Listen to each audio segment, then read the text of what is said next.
Bonjour, Nathalie Cariou, votre coach en intelligence financière. Combien de temps consacrez-vous à votre argent chaque semaine?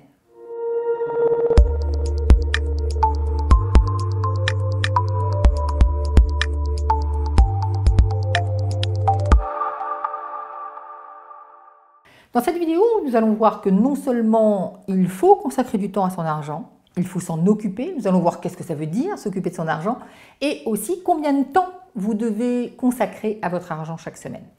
La plupart du temps, quand je demande à mes interlocuteurs combien de temps ils passent à s'occuper de leur argent dans une semaine X, la réponse c'est 0 minutes. Des fois c'est 30 minutes. Et ma deuxième question, c'est et combien de temps vous passez au travail? C'est-à-dire combien de temps vous passez non pas à vous occuper de l'argent que vous avez gagné, mais à en collecter, faire en sorte que l'argent arrive dans votre porte-monnaie.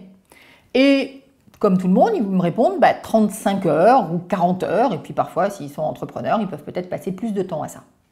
Autrement dit, ils mettent 1% de leur énergie à s'occuper de leur argent ou à s'occuper de l'argent qu'ils ont mis 99% de leur temps à récupérer, à collecter. C'est très disproportionné.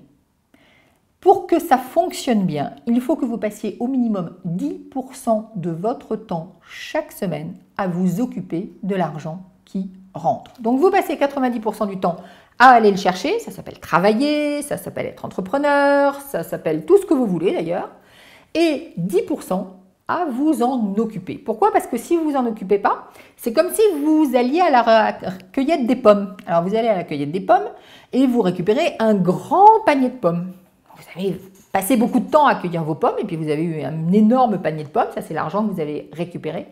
Et puis à ce moment-là, vous prenez les pommes et vous les mettez dans un coin. Vous dites ouais mais je suis fatiguée. Non, parce que là, j'ai travaillé toute la journée, je suis super fatiguée. Et puis, peut-être le week-end aussi, je suis fatiguée. Donc, c'est pas grave, je m'en occuperai plus tard. Et puis, un jour, comme ça, par hasard, vous retrouvez les pommes et vous dites, ah bah tiens, comme je vais aller manger une pomme. J'ai profité des pommes que j'ai cueillies. Et vous vous rendez compte que les pommes, elles sont toutes pourries. Que les pommes, elles n'ont pas vraiment fructifié pendant ce temps-là et que ça s'est mal passé. Ça, c'est ce qui se passe quand vous oubliez de vous occuper de votre argent. Donc, vous devez vous occuper de votre argent à peu près 10% de votre temps. Ça fait quand même 3 heures par semaine. Qu'est-ce qu'on fait quand on s'occupe de son argent? Eh bien, d'abord, on fait ses comptes. Et faire ses comptes, ça n'est pas seulement pointer son relevé bancaire. On verra sûrement ça dans une autre vidéo où je ferai sur comment faire ses comptes de manière intelligente. Qu'est-ce qu'on fait d'autre? Eh bien, on classe ses papiers.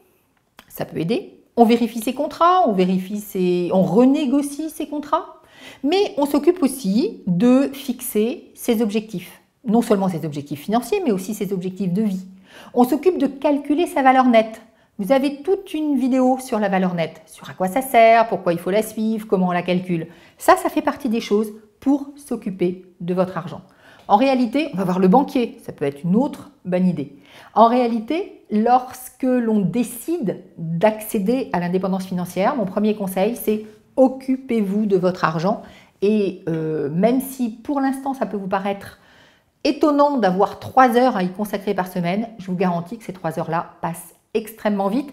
Et surtout, ces 3 heures sont extrêmement bénéfiques pour valoriser le reste du temps où vous êtes allé chercher et collecter l'argent.